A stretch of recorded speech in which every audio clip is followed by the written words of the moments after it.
Assalamualaikum warahmatullahi wabarakatuh. Bismillahirrahmanirrahim. Alhamdulillahilladzi anzalas sakinata fi qulubil mu'minin. Asyhadu an la ilaha illallah wahdahu la syarikalah. Al-Malikul Haqqul Mubin. Muhammadur Rasulullah Shadiqul Wa'dil Amin. Allahumma salli wa sallim wa barik ala Sayyidina Muhammadin wa ala alihi wa ashabihi wa man tabi'ahu ila yaumiddin. La haula wa la quwata illa billahil aliyyil azim. Amma ba'du, hadirin wal hadirat rahimakumullah, alhamdulillahi rabbil alamin. Pada kesempatan siang hari ini kita bersama-sama diperkenankan oleh Allah Subhanahu wa taala untuk bisa berkumpul di tempat yang kita cintai ini, di tempat yang kita muliakan ini. Teriring harapan mudah-mudahan segala nikmat yang telah diberikan Allah kepada kita semua menjadi nikmat yang membawa manfaat, yang membawa maslahat, yang membawa selamat fid dini wad dunya hatal akhirah. Amin Allahumma amin. Salawat serta salam kita haturkan kepada junjungan kita Nabi besar Muhammad sallallahu alaihi wasallam dengan kalimat Allahumma salli wa sallim wa barik ala Sayyidina Muhammad. Teriring harapan mudah-mudahan kita tergolong dari umat beliau yang kelak mendapatkan syafaat di yaumil qiyamah. Amin Allahumma amin. Para jamaah yang dimuliakan oleh Allah, kita sebagai manusia pasti ingin mengetahui bagaimanakah konsep dalam hidup yang harus kita lakukan. Kita tahu bahwa yang memberikan kehidupan kepada kita, yang memberikan tatanan kepada kita, yang menentukan segalanya kepada kita adalah Allah Subhanahu wa ta'ala. Berarti mau tidak mau kita harus berupaya untuk menggali apakah Allah memberikan kiat-kiat sukses dalam kehidupan ini. Ketika Allah memberikan kiat-kiat sukses tersebut, maka berarti itu sudah merupakan hal yang sangat pasti, karena Allah lah yang memberikan kehidupan kepada kita. Dan ternyata kiat sukses itu sudah diberikan Allah Subhanahu wa ta'ala di dalam Al-Quran, yang kadang-kadang kita sendiri kurang memahami terhadap makna dan kandungan yang ada di dalam Al-Quran itu sendiri. Kita bisa melihat di dalam surah Fatir ayat 29. A'udzu billahi minasyaitonir rajim. Bismillahirrahmanirrahim. Innal ladzina yatsluna kitaballah wa aqamus shalah wa anfaqu mimma razaqnahum sirran wa alaniyah yarjuna tijaratan lan tabur.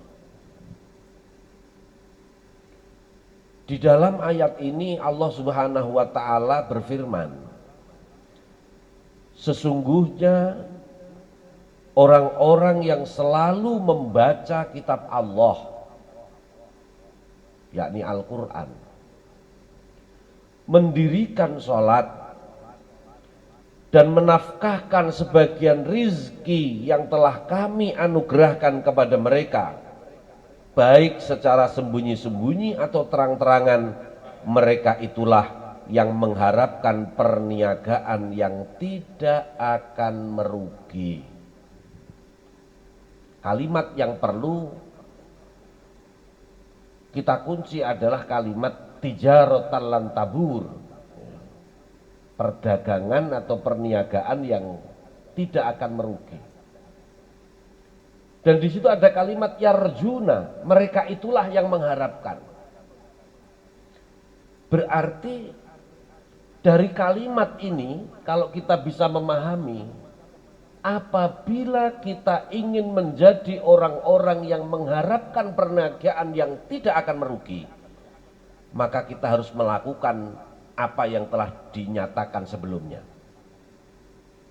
Karena di sini terdapat kalimat mereka itulah orang-orang yang mengharapkan perniagaan yang tidak akan merugi. Siapa yang dimaksud dengan kalimat mereka itulah? Yang pertama yaitu innalladzina yatsluna kitaballah. Orang-orang yang selalu membaca kitab Allah, Al-Quran. Yang kedua wa aqamus shalah, orang-orang yang melaksanakan sholat. Dan yang ketiga adalah wa anfaqu mimma razaqnahum sirra wa alaniyah, orang yang menginfakkan hartanya, orang yang menyedekahkan hartanya, baik dalam keadaan sembunyi-sembunyi atau terang-terangan. Ada 3 golongan. Sekarang kita akan menggali kenapa 3 golongan ini digambarkan oleh Allah sebagai orang-orang yang mengharapkan perniagaan yang tiada merugi. Nanti akan kita kupas melalui sabda-sabda Rasulullah. Tapi sebelumnya perlu untuk kita fahami bahwa perniagaan atau perdagangan yang tidak akan merugi ini perdagangan yang bagaimana? Ai tijaratat dunya wal akhirah. Perdagangan yang tiada merugi di sini adalah perdagangan dunia ataupun perdagangan akhirat. Apa yang dimaksud dengan perdagangan dunia? Ya aktivitas kita sehari-hari, kita bekerja, kita berinvestasi, kita bermuamalah, melakukan transaksi, itu tijaratul dunia. Sedangkan tijaratul akhirah ibadah kita, sholat, zikir, baca Quran. Artinya tidak akan merugi, kita tidak akan kehilangan modal kita. Bahkan akan mendapatkan hasil yang sangat berlimpah. Itu yang disebut dengan orang yang tidak akan merugi. Kita akan menggali satu persatu.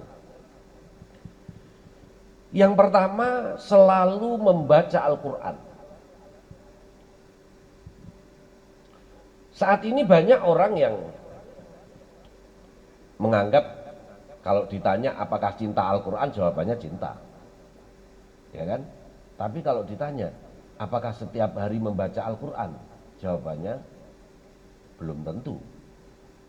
Belum tentu itu artinya lebih banyak membacanya atau lebih banyak tidak membacanya.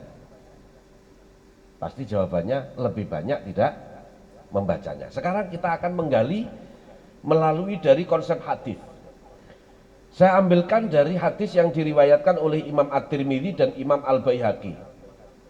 Hadis riwayat At-Tirmidzi nomor hadis 2835 dan riwayat Al-Baihaqi nomor hadis 1928. An Abdillah bin Mas'udin yaqul qala Rasulullah sallallahu alaihi wasallam man qara'a harfan min kitabillah falahu bi hasanah wal hasanatu bi asyri amsalihha la aqulu alif lam mim harfun walakin alifun harfun walamun harfun wa mimun harfun. Ada beberapa orang yang bertanya kepada saya, kenapa pahala itu kok nggak diperlihatkan? Karena kalau pahala itu diperlihatkan pasti orang akan terobsesi untuk mendapatkan pahala itu sehingga semangat melakukan ibadah. Saya jawab tunggu dulu. Salah satu yang saya pakai jawaban adalah hadis ini. Hadis ini bersumber dari sahabat Abdullah bin Mas'ud, dia berkata bahwa Rasulullah Shallallahu Alaihi Wasallam bersabda, barang siapa yang membaca satu huruf dari kitab Allah, satu huruf dari Al-Quran, maka ia mendapat satu kebaikan. Artinya satu pahala. Dan satu kebaikan mendapatkan pahala 10 kali lipat. Berarti sama halnya dengan melakukan 10 kebaikan. Berarti pahalanya 10. Satu huruf pahalanya 10. Kalau kita pahami dari hadis yang lain, satu pahala ya, fa'lam anna ajran minallahi khairum minad dunya wa ma fiha. Satu pahala itu kalau dihitung dibandingkan dengan dunia dan seisinya, itu masih lebih baik satu pahala. Nah, satu huruf dapat 10 pahala. Coba bayangkan, kalau pahala itu diperlihatkan di dunia, sama nggak jadi baca Bismillahirrahmanirrahim, baca bi begitu saja, sudah bingung meletakkan pahala itu di mana. Karena manusia itu menganggap sesuatu yang sedikit itu sangat banyak, makanya nggak diperlihatkan oleh Allah. Sebab kalau diperlihatkan di dunia, pasti akan kerepotan untuk menampung pahala. Satu huruf 10 pahala, coba bayangkan. Satu pahala lebih baik daripada dunia dan seisinya. Berarti kalau kita membaca Al-Quran, Bismillahirrahmanirrahim, sudah dapat berapa pahala? Ba, sin, mim, alif, lam, ha, ya, alif, lam, ro, ha, mim, ya, ha, ya, mim, kemudian alif, lam, ro, ha, mim, nun, berapa?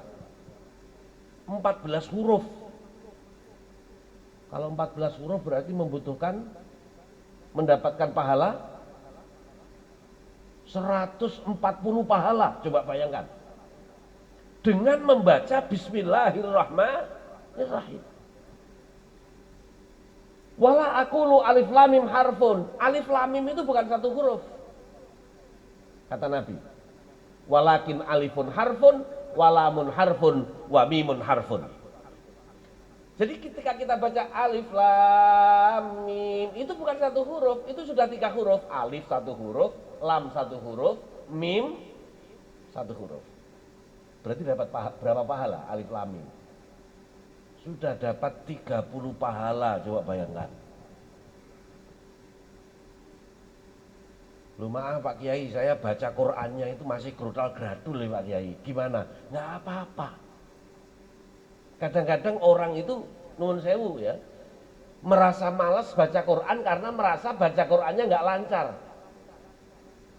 Baca Qurannya gradul. Ini saya kasih hadis yang berikutnya supaya kita tetap termotivasi, tetap untuk semangat membaca Al-Quran.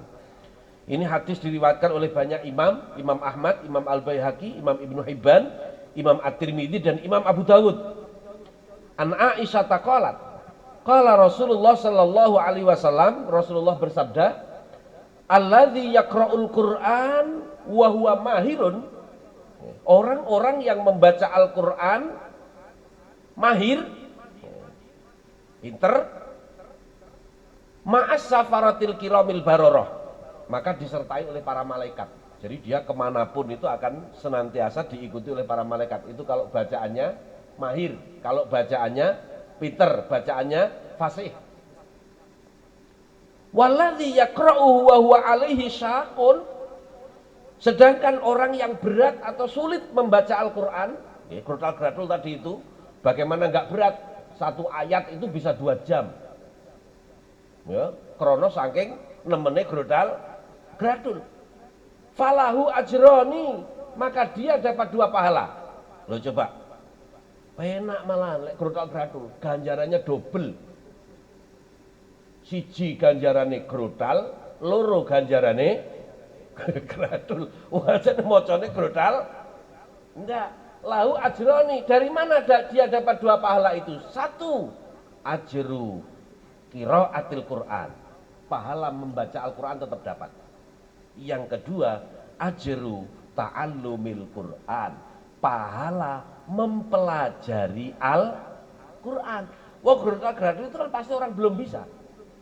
Jadi dengan dia membaca Al-Quran dapat 2 pahala. Pahala baca Quran dapat, pahala baca Qurannya mana? Yang tadi itu, 1 huruf mendapatkan 10 pahala.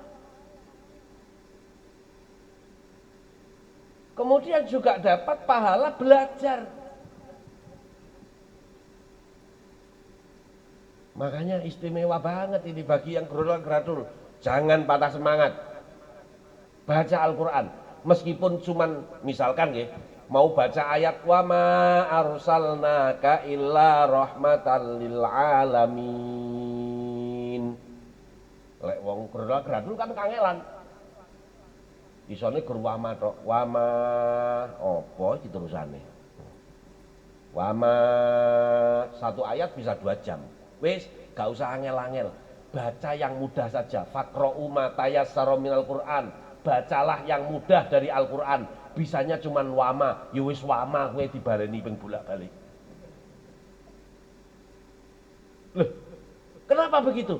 Al-Quran itu pahalanya tidak berapa juz yang sampean baca, tidak berapa surat yang kalian hatamkan, tapi pahalanya membaca Al-Quran adalah per huruf tadi yang hadis sebelumnya.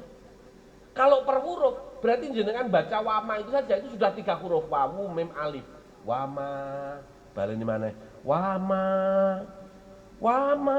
lah dibaleni ping 300 sudah berapa huruf itu? 3 kali 300 itu sudah 900 huruf. Pahalanya 10 kali lipat, berarti sudah 9.000 pahala. Coba bayangkan. Malah malaikatnya seneng. Besok lagi kalau sampean ngambil Quran dari malaikatnya, paling wama maneh. Nggak masalah. Sampean meskipun gradul bisanya baca apa? Itu yang sampean baca. Apakah boleh saya hanya membaca Fatihah saja? Boleh diniati membaca Al-Quran. Apakah boleh saya membaca Al-Ikhlas saja? Boleh diniati membaca Al-Quran. Membaca Al-Quran itu tidak harus bawa Al-Quran, Pak. Ajrun mustaqilatun itu nanti akan mendapatkan pahala yang berbeda-beda. Pahala membaca ada sendiri, pahala melihat, kalau membaca berarti mulut ya, melihatnya ada sendiri kalau kita baca Al-Quran, kemudian membawanya itu ada sendiri. Berarti kalau kita membaca Al-Quran melalui mushaf, gitu, mulut membaca, mata melihat, tangan membawa, ini dapat pahala yang berbeda-beda. Yang dimaksud di dalam hadis tadi itu membacanya berarti mulutnya saja. Belum baca melihat, belum pahala melihatnya, belum pahala membawanya. Dengan baca Al-Quran itu kita akan mendapatkan pahala yang sangat banyak.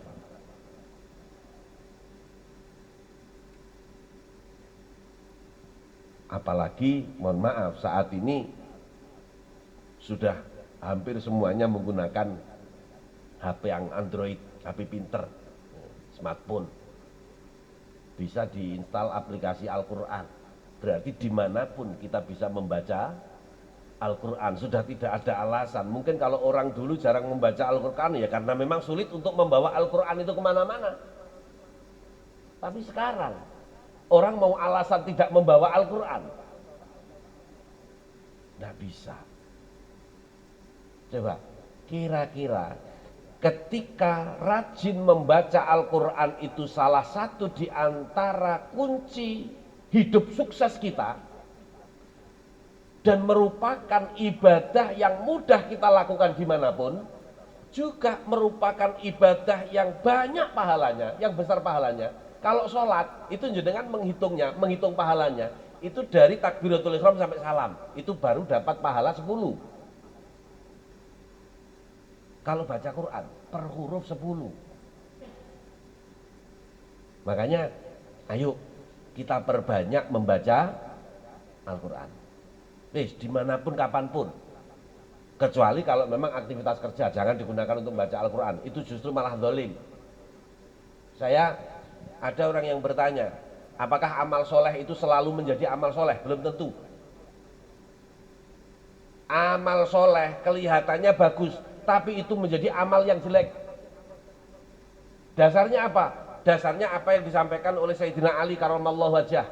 Sayyidina Ali itu pernah menyatakan kam min amalin yutasawwaru bi surati a'malil akhirah fatasiru amalad dunia. Banyak amal-amal itu kelihatannya amal akhirat, tapi nanti akan menjadi amal dunia. Artinya di akhirat nggak dapat apa-apa. Tapi wakam min amalin yutasawwaru bi surati a'malil akhirah fatasiru wa kam min amalin yutasawwaru bi surati a'malid dunya fatasiru amalal akhirah. Juga banyak amal itu kelihatannya amal dunia tapi menjadi amal akhirat. Kalau dalam hadis Nabi bihusnin niat, dengan baiknya niat. Ono Pak Lurah, warganya mau minta tanda tangan misalkan. Terus kemudian asisten lurahnya bilang, mohon maaf ya ditunggu dulu, Pak Lurah masih iktikaf di masjid, mau menghatamkan Quran. Besok kalau mau tanda tangan. Loh, itu dolim itu namanya.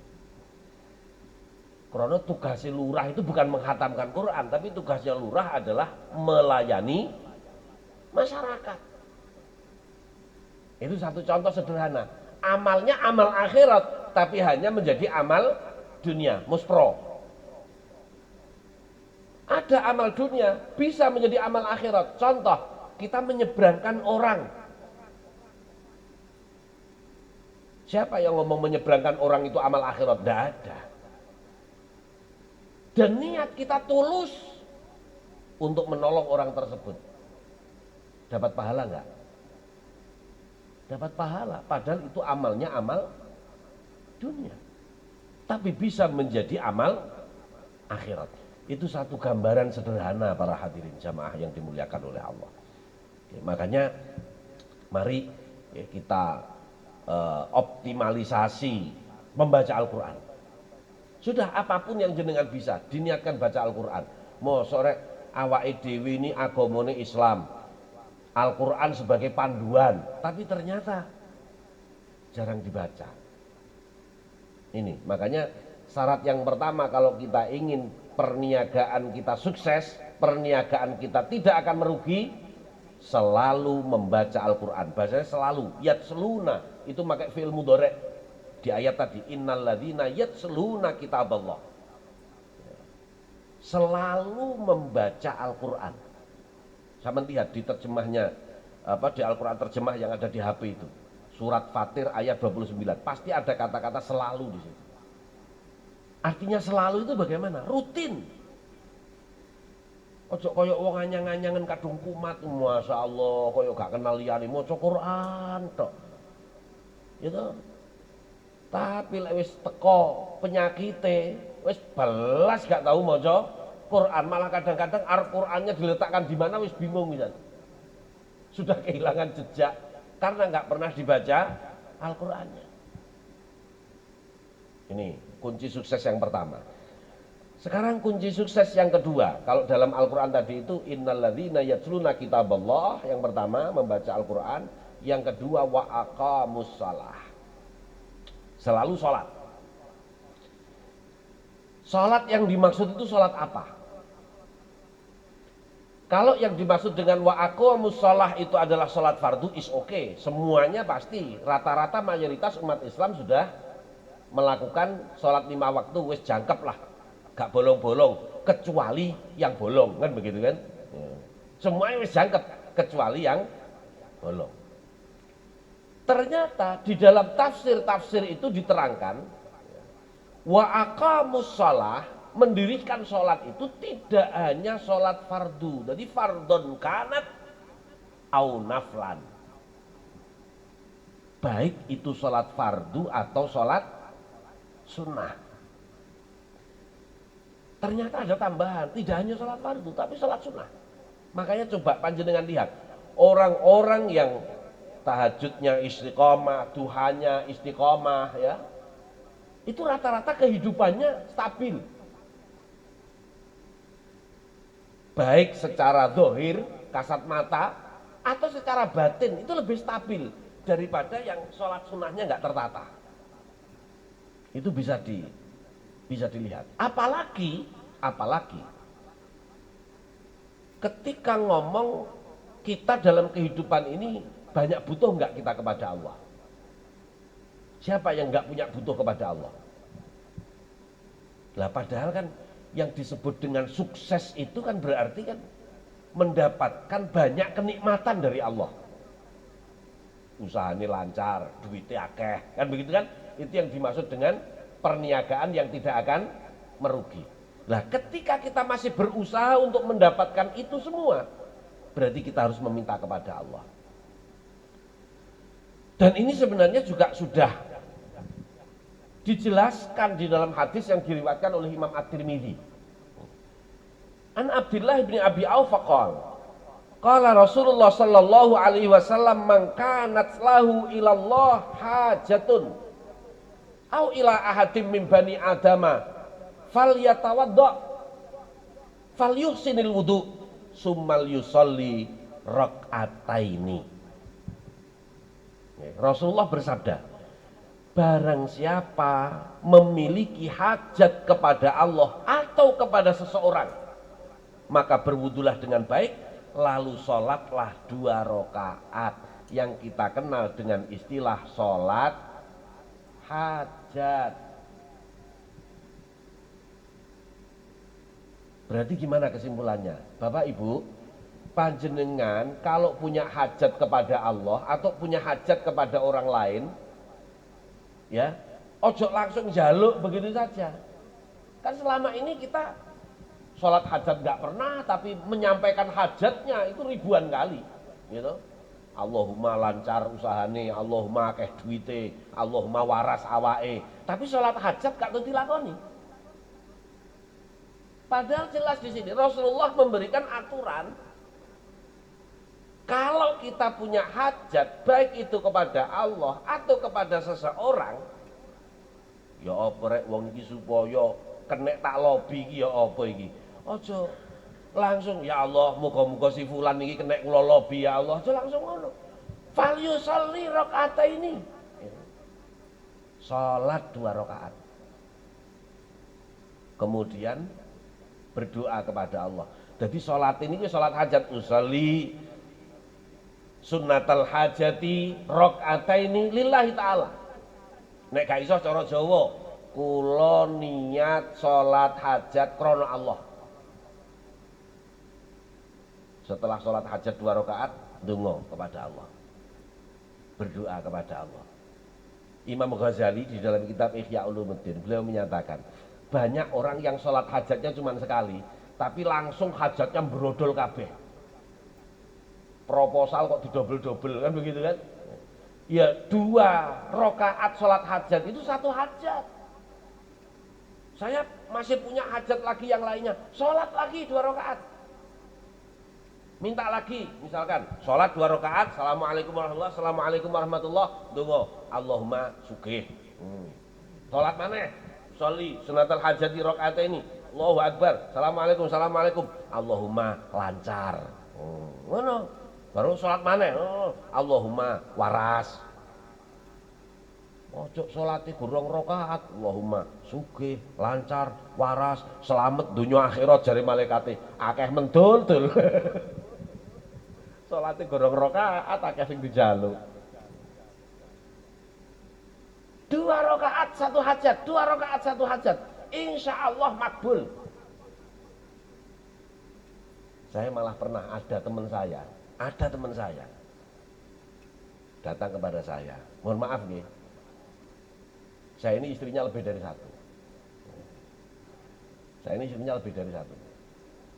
Tapi nggak saya bilangin berapa jumlahnya, nggak saya bilangin. Teman saya itu ngomong sama saya, Gus, saya tolong dong dikasih ijazah biar bisa nikah lagi. Orangnya bilang gitu ke saya. Saya bilang, ini ada ibu-ibunya nggak ini? Ada. Ada ibu-ibunya. Nggak jadi berarti saya cerita ya. Dia bilang, gimana ini saya resepnya supaya saya bisa nikah lagi? Saya jawab, iki lho nek hadise. Nek sampean duwe hajat, baik itu hajat kepada Allah atau hajat kepada manusia, sholat hajat. Sholat hajat 2 rakaat, habis sholat hajat yang 2 rakaat, wis permintaanmu apa? Lek pengen wayuh yo Allahumma wayuh, gitu saja. Iku nek karo Gusti Allah di ACC hajate sampean, istri yang asalnya nggak mau diwayuh itu loh, yang nggak mau dimadu, tiba-tiba nawarin sampean. Loh, betul apa bener? Ya muqallibal qulub sabit qalbi ala dini. Yang membolak-balikkan hati siapa? Allah. Kok moro-moro karo Gusti Allah di ACC tek kabul. Wah, langsung tangi turu isu, ya. Pak, sampean nggak pengen nikah lagi ta, Pak? Nah, ngono.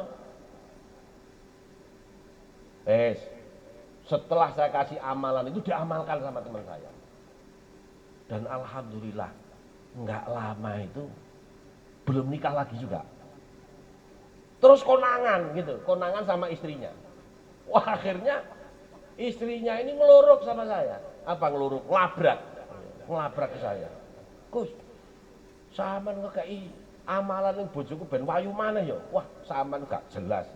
Terus tak tanya, lah sampean mau dimadu gak sampean? Lu gak gelem kok sapa gelem wong wedok diwayu itu. Lah, sampean nek gak gelem diwayu ya salat hajat. Jadi begitu, salat hajat. Kan ini ada hadisnya, barang siapa yang punya hajat kepada Allah atau hajat kepada seseorang, salat 2 rakaat.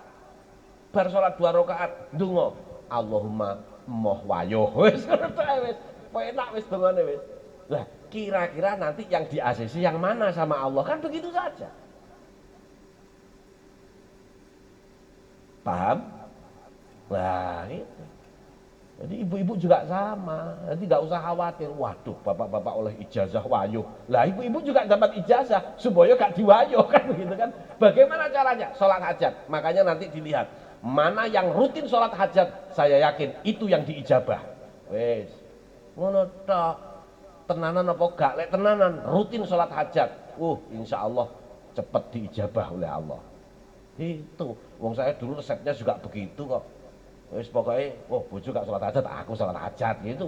Terus gentur. Alhamdulillah dicarikan sama istri saya. Loh, bener itu. Nggak nyari sendiri, coba bayangkan. Dicarikan, kemudian ditawarin. Bah, purun tabah nikah sekali niki. Tak jawab, yo gelem. Saya bilang begitu. Loh, kenapa? Karena sholat hajat. Loh, masa sampean nggak percaya sama hadis ini? Tinggal begitu saja. Kalau kita tidak percaya, ya sudah wassalam. Ini jelas. Jadi Rasulullah bersabda, "Mangkanat lahu ilallahi hajatun au ila ahadin." Barang siapa memiliki hajat kepada Allah atau kepada seseorang, maka berwudulah dengan baik, lalu sholatlah 2 rakaat.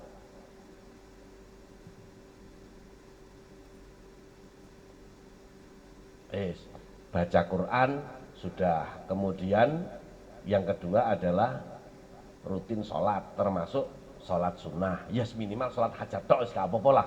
Meskipun tahajudnya belum, duhaannya belum, hajat tok misalkan gitu ya. Wes, ndak apa-apa. Baru kemudian yang ketiga, wa anfaqu mimma razaqnahum sirra wa alaniyah. Berinfak, bersedekah. Memberi baik secara terang-terangan atau sembunyi-sembunyi. Rizki yang diberikan ke kita itu dari Allah itu cuma-cuma. Kita hanya diperintahkan untuk sebagian kecil dari rizki kita itu kita sedekahkan. Kita jangan menjadi orang-orang yang pelit.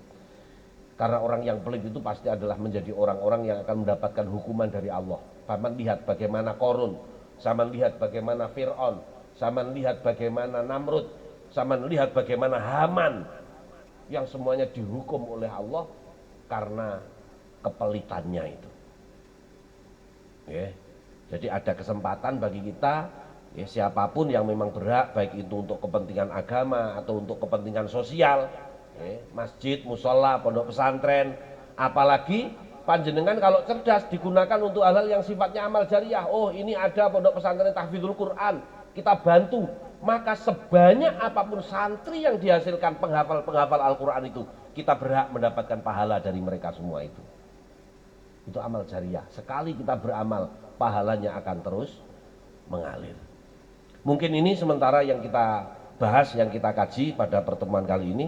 Kalau mungkin ada yang ingin bertanya, saya persilahkan. Silakan.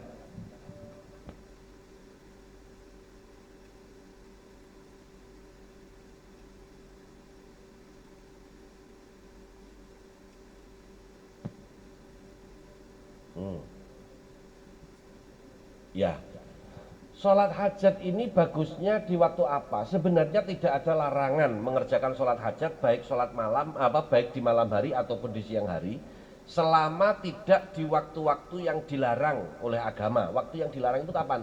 Habis subuh sampai terbitnya matahari, kemudian siang ketika matahari lurus dengan kepala sampai tergelincir ke barat, kemudian sore setelah sholat asar sampai terbenamnya matahari. Itu adalah waktu-waktu yang dilarang untuk mengerjakan sholat sunnah, kecuali sholat sunnah yang memiliki sebab.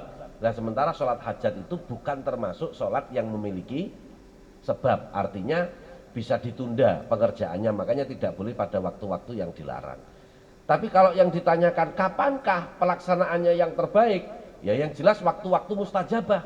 Waktu mustajabah itu salah satunya adalah di sepertiga malam yang terakhir. Mungkin bisa ketika mengerjakan tahajud, kemudian sholat hajat, kemudian sholat witir begitu. Tapi kalau misalkan nggak bisa pada malam hari, kapanpun boleh sholat hajat itu, selama tidak pada waktu-waktu yang dilarang tadi itu. Demikian. Dan itu dilakukan sholat hajat sehari berapa kali nggak ada masalah. Makanya kan kadang-kadang ada di beberapa daerah, misalkan ada orang yang melakukan sholat hajatnya 4 rakaat, 2 rakaat salam, 2 rakaat salam, jadi jumlahnya 4 rakaat, padahal hadisnya cuma 2 rakaat. Itu bagaimana? Boleh, tidak ada masalah. Yang penting 2 rakaat, 2 rakaat, 2 rakaat. Karena mengerjakan sholat hajat dalam sehari itu tidak ada batasannya. Berapa kali saya mengerjakan? Bihasabil hajah, sesuai dengan hajatnya masing-masing tadi itu. Demikian. Ada lagi?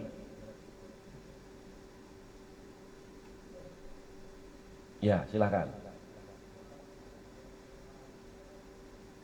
Kalau ditambahi sholat tasbih bagaimana? Menambah itu berarti kan ziyadatul amal, berarti ziyadatul ajri. Ya, menambah pekerjaan itu berarti menambah pahala. Jadi bagaimana ditambah sholat tasbih, ditambah sholat tahajud, misalkan ya, kalau siang hari ditambah dengan sholat duha, malam hari ditambah dengan sholat witir, ya tambah bagus. Artinya antara sholat hajat, sholat tasbih, sholat witir, sholat sholat duha itu berbeda-beda, sendiri-sendiri. Berarti semakin banyak sholat sunnah yang kita lakukan, ya semakin bagus malah. Seperti itu, tapi tidak harus dirangkai. Tidak harus misalkan sholat hajat itu bareng dengan sholat sunnah yang lain. Enggak, berdiri sendiri pun juga tidak ada masalah. Ada lagi? Cukup? Alhamdulillah hari ini saya yakin panjenengan senyum-senyum sudah dapat amalan. Tinggal bagaimana konsekuensi untuk melaksanakannya. Artinya ini hanya contoh saja dari saya supaya panjenengan lebih mudah paham. Dalam aplikasi kehidupan kita, monggo hajat apapun itu bisa kita praktekkan. Jadi setiap kita kali mau berdoa kepada Allah, mau meminta kepada Allah yang lebih spesifik, yang lebih khusus atau yang sifatnya mendesak, ini laksanakan. Insya Allah. Saya sering saya ada jamaah yang kadang-kadang ketika terdesak gitu kan bingung. Kemarin itu ada salah satu jamaah itu yang mau mau mantu ya, kebetulan yang diharapkan itu ada piutang, yang uangnya dia yang diutang orang lain tuh harapannya kembali, dan orang yang berutang ini juga ngomongnya mau dikembalikan, tapi ternyata sampai mepet itu belum kembalikan, bingung kan. Sementara mau duwe gawe, orang punya gawe itu kan nggak bisa langsung uangnya belakangan kan, nyewa teruk, nyewa kewade, nyewa catering itu kan harus ada DP lah minimal begitu kan. Bingung ini orangnya, pripun ditagih nggih, jawabannya nggih kangkung wis tongko ae sabar, tanggal piro butuhmu. Nah sementara kan kita ini kan enggak kok duwe gawe tanggal sakmene terus butuhe pas tanggal itu kan enggak. Nah, pripun tiange ditagih mangkah ngeten mawon, tapi jawabnya nggih nyaur. Wis salat atau hajat. Kula mah ngeten saestune. Wis pokoke sampean hajate ternyata napa? Hajate ya guriku, gitu. muga-muga ndang disaur utange. Tapi sholat hajat itu di bulan baleni dungane ngene kok. Jadi sholat hajat 2 rakaat. Allahumma ndang disaur. Ngono to. Wis to, donga cara Jawa ndak apa-apa, boleh, malaikate paham. Ya. Sampeyan tak kei trik ini, daripada sampeyan donga dawa-dawa malah keliru. Allahumma inni a'udzubika minal khubusi wal khaba'is. Wah, malah mencret sampeyan malahan. Ya. Karena keliru donga. Niku dongane mlebu jeding mlebu WC, malah mules wetenge sampeyan. Ngoten. Wis donga cara Jawa gak apa-apa. Allahumma ndang disaur. Salat lagi 2 rakaat. Assalamualaikum. Allahumma ndang disaur. Salat lagi hajat 2 rakaat. Assalamualaikum. Donga maneh. Allahumma ndang disaur. Di bulan baleni sama dhek. Alhamdulillah. Tanpa diduga, tanpa disangka. Tiba-tiba ada orang datang ke rumahnya dan itu membayar hutang sing dhisik yang dia sendiri sudah lupa. Coba bayangkan. Jadi duduk sing iki sing nyaur utang, tapi malah yang dulu, hutang-hutang yang dulu-dulu yang dia sendiri sudah lupa, wes gak mikir, gak kepikiran gitu loh. Dan ternyata hutang itu disaur gitu. Padahal dia nggak berharap itu dia corona wis lali kan, nggak berharap disaur kan. Sing berharap disaur kan sing iki gini. Akhirnya ini disaur dan pada hari H ini juga nyaur. Nah, terus lagi begini, ada lagi ini nggak apa-apa ya, waktunya lebih ya. Ini hanya kisah-kisah inspiratif dan ini nyata karena saya jamaahnya banyak ya. Jadi setiap kali saya kasih amalan begitu kan pasti nanti cerita. Nanti jenengan bisa juga kalau saya ngaji lagi di sini, seandainya ketemu lagi, jenengan bilang, alhamdulillah Pak Kiai, kemarin setelah saya melaksanakan berhasil saya begini. Nggak apa-apa. Itu untuk testimoni supaya apa? Apa ya istilahnya ya? Ya sebagai kisah inspiratif begitu ya. Untuk orang, saya berharap seperti itu. Ada jamaah saya bakul tempe. Bakul tempe. Kan bakul tempe itu kan tempe yang mau dijual saat ini, itu adalah tempe yang beberapa hari yang lalu, 3 hari yang lalu katakanlah begitu ya. Jadi bikinnya 3 hari yang lalu dijual sekarang. Kalau 2 hari yang lalu berarti besok. Kalau yang hari ini berarti 3 hari yang akan datang jualnya begitu. Nah itu suatu ketika pada suatu malam dia rutin tahajud. Karena biasanya jual di pasar itu kan berangkatnya pada malam hari. Habis tahajudan dia mau berangkat ke pasar. Tempe yang 3 hari lalu dibuka yang mau dijual ke pasar. Ternyata apa? Tempe ini kepiar Masian. Berarti belum jadi. Akhirnya dia mikir, waduh dino iki dodol apa aku lek. Tempe ini rong enek sing dadi, padahal mata pencaharian satu-satunya hanyalah tempe itu. Akhirnya habis tahajud didelok kepiar, sholat hajat 2 rakaat. Habis sholat tahajud 2 rakaat ndonga, Allahumma tempene dadi. Ndongane gitu. Ya memang saya ajarkan begitu, pokoknya sampai ndonga cara Jawa singkat padat tepat. Malaikate paham, saya bilang gitu. Allahumma tempene dadi bar ngono dibuka alon-alon. Ternyata masih kepiar lagi. Kok sih enggak kepiar? Wah, sholat hajatnya gak mandi. Bilangnya gitu. Akhirnya sholat hajat lagi. Sampai 3 kali itu sholat hajatnya. Jadi mari salam Allahumma tempe ini dadi dibuka si kepiar. Sholat lagi sampai 3 kali.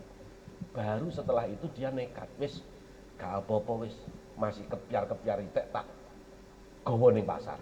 Akhirnya dia berangkat ke pasar itu membawa tempe yang belum jadi itu. Karena memang itu mata pencahariannya. Dia bawa tempe itu ke pasar jualan. Ketika di pasar ngunggoni tempe ini kan, bakul tempe kan juga banyak kan di pasar itu kan, nggak hanya 1 orang itu kan. Setiap orang datang tahu kalau tempenya belum jadi, langganannya sebelumnya pindah tempat karena memang tempenya belum jadi. Akhirnya beli di sebelah yang tempenya sudah jadi. Kan nggak mungkin kayak warung apa beli tempe yang belum jadi, butuh langsung digoreng kan begitu kan, butuh langsung dijual. Akhirnya beli kan di sebelah. Dia nggak putus asa. Waktu dia jual di pasar ini, tahu teman-temannya sudah habis semua tempenya, dia masih utuh. Dia sholat hajat lagi. Sholat hajat lagi 2 rakaat. Allahumma payu gitu ya. Dungane wis ganti. Lek sing wingi sing mambengi Allahumma dadi tempene, sing iki Allahumma payu. Lah ya apa gak payu balas. Ternyata habis dia sholat 2 rakaat itu ada orang datang. Bu, ngapunten, kula ajeng tumbas tempe. Oh nggih, monggo. Tapi ngapunten, niki tempene tasik dereng dados. Loh, kleresan Bu. Kula nu ket isuk keleleng golek tempe sing dereng dados lho mboten enten. Lah kok nek sampeyan iki tempene dereng dados. Lebah kula ya bingung lho. Sampeyan kok aneh. Biasane wong iku golek tempe sing wis dadi, kok sampeyan golek tempe sing durung dadi. Ngeten Bu. Anak kula niku teng luar negeri. Pengusaha, kangen tempe. Piyambake sanjang, Bu, kula sampeyan kirim tempe. Sing sekirane teko kene durung bosok. Nah, berarti kan kudu kula golekne sing tempe durung dadi. Nek wis kula golekne tempe sing wis dadi tak kirim luar negeri teko kono bosok. Pun ngenten Bu, sampeyan enten pinten? Tak tuku kabeh. 2 kali lipat daripada harga tempe sing wis dadi. Jadi tempe sing durung dadi niku sak keranjang niki dituku rega tempe 2 keranjang. Tadi yang seharusnya dia jualan di pasar 2 kali, dia hanya sekali dia dapatkan uang itu. Yes. Seandainya jenengan jadi bakul tempe ini, kira-kira besok malam sebelum berangkat ke pasar, ndungone Allahumma tempe dadi apa Allahumma tempe gak dadi? Artinya apa? Mungkin ketika kita sholat hajat, apa yang jadi permohonan kita nggak seketika dikabulkan oleh Allah. Kenapa? Karena Allah memiliki cara lain untuk mengangkat derajat orang tersebut. Artinya apa? Alaikum bihusnidzonni. Ana inda dzonni abdi bi, kalau di dalam hadis qudsi. Kita harus selalu berprasangka baik kepada Allah. Jadi masih wis sholat hajat kok apa, tetap yakin kalau kita diijabah. Meskipun secara zahir tidak diijabah, kelihatannya. Contohnya bakul tempe tadi itu. Justru dengan tidak diijabah doanya, itu mendapatkan nikmat yang berlebih dari Allah. Mudah-mudahan menjadi keterangan yang manfaat dan barokah. Amin Allahumma amin. Mudah-mudahan kita diberikan kekuatan oleh Allah, ya bisa rutin istiqomah untuk baca Al-Quran, untuk mengerjakan sholat fardu dan sholat-sholat sunnah, serta kita menjadi orang-orang yang dermawan yang selalu berbagi untuk orang lain dan juga bersedekah untuk perjuangan agama kita. Ala hadhiniyah Al-Fatihah. Ar-Rahmanir-Rahim. Allahumma salli wa sallim wa barik ala sayyidina Muhammad sayyidil awwalin wal akhirin walhamdulillahi rabbil alamin wal aqibatu lil muttaqin. Wassalatu wassalamu ala sayyidina Muhammadin wa alihi wa sahbihi ajma'in. Allahumma anfa'na bima 'allamtana wa 'allimna ma yanfa'una wa zidna ilman nafi'a warzuqna rizqan halalan tayyiban mubarakan wasi'a. Allahumma rizqna fahman nabiyyin wa hifdzal mursalin wa ilhamal malaikatil muqarrabin. Rabbana la tuzigh qulubana ba'da idh hadaitana wa hab lana min ladunka rahmah innaka antal wahhab. Rabbana hab lana min azwajina wa dhurriyyatina qurrata a'yun waj'alna lil muttaqina imama. Rabbana atina fid dunya hasanah wa fil akhirati hasanah wa qina adzabannar. Wa sallallahu ala sayyidina Muhammad wa ala alihi wa sahbihi wa baraka wasallam. Subhana rabbika rabbil izzati amma yasifun wa salamun alal mursalin walhamdulillahi rabbil alamin. Bi barakatil Fatihah. Alhamdulillahi rabbil alamin wal afwa minkum wallahul muwaffiq lakum. Wassalamu alaikum warahmatullahi wabarakatuh.